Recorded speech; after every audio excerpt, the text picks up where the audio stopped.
Hello friends, आज हम पढ़ेंगे निर्धनता। तो निर्धनता क्या है, हम इसके बारे में जानते हैं। तो जैसा कि निर्धनता नाम से हमें ऐसा लग रहा है कि धन का अभाव या कमी। ठीक है। तो निर्धनता या गरीबी वह स्थिति है जिसमें व्यक्ति अपनी तथा अपने पर आश्रित जो भी सदस्य हैं उनकी आवश्यकताओं की पूर्ति धन के अभाव के कारण नहीं कर पाते हैं, जिसके कारण उनके परिवार की जो जीवन की न्यूनतम आवश्यकता है, जैसे रोटी, कपड़ा, मकान, अच्छे स्वास्थ्य, शिक्षा आदि उपलब्ध नहीं हो पाता है। दूसरे शब्दों में अगर हम कहें तो समाज का वह व्यक्ति जो अपनी बुनियादी आवश्यकताओं जैसे खाने के लिए भोजन, रह रहने के लिए घर, पहनने के लिए वस्त्र आदि को पूरा करने में असमर्थ होता है, वह गरीब कहा जाता है। तो निर्धनता जो है, ऐसा नहीं है कि हर जगह निर्धनता की समस्या जो है कि एक जैसी होती है। निर्धनता सभी विकसित समाजों की एक सार्वभौमिक समस्या है।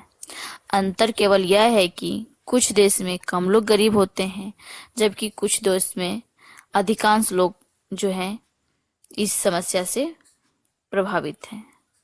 भारत में निर्धनता मुख्य रूप से हमारी जो परंपरागत सामाजिक संरचना का परिणाम है। इस सामाजिक संरचना में देश की आधी से अधिक आबादी को आर्थिक विकास के अवसरों से वंचित किया जाता रहा है।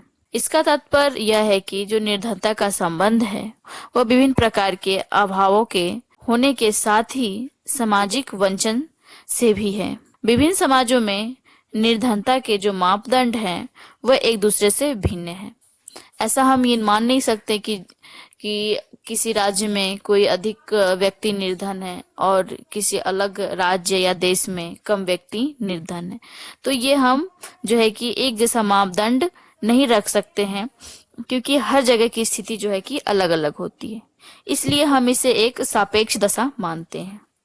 भारत एक लंबे समय से जो है कि गरीबी भरा जीवन जीते आ रहा है, इसलिए यह एक सामान्य दशा हो गई है। ठीक है। इसकी ओर अधिक ध्यान नहीं दिया जाता। निर्धनता की जो सीमा है वो लोगों की जिंदगी का एक हिस्सा बन गया है। वे इसके लिए स्वयं को जिम्मेदार मानते हैं, अपने भाग्य और कर्म को जो है कि यहाँ पे दोषी मानते हैं। और कुछ अनेक बुद्धिजीवी ऐसे भी हैं जो समय समय पर यह परिमाणित करने का प्रयत्न करते हैं कि निर्धनता के लिए व्यक्ति स्वयं जिम्मेदार होता है, तथा जो सामाजिक व्यवस्था होती है वह तभी बनी रह सकती है जब कुछ लोग तरह तरह के अभावों को झेलते हुए अपने उत्तरदायित्व को निर्वाह करें। ठीक है।